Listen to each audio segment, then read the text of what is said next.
ce malam tambaya ta ita ce a danginmu ne ake yin taro duk ranar alhamis amma maza da mata ne ke haduwa domin yin zumunci da kuma yin ziyara shi ne nake so nima in dinga zuwa shin ya halatta addini ya bai halatta ba zama zaka tambaya za a zauna ba ya zumunci bai za inda abin da zai taimaka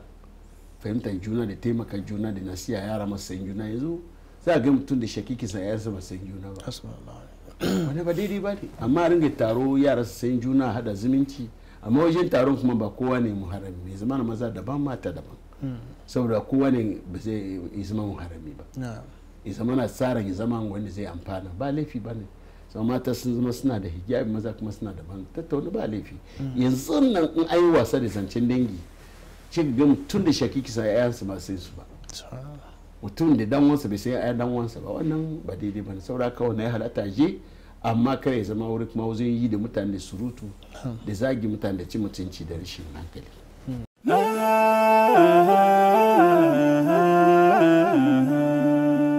haske mai ne ga gidan kowa Afirka TV. TV3 tafarkin rayuwa.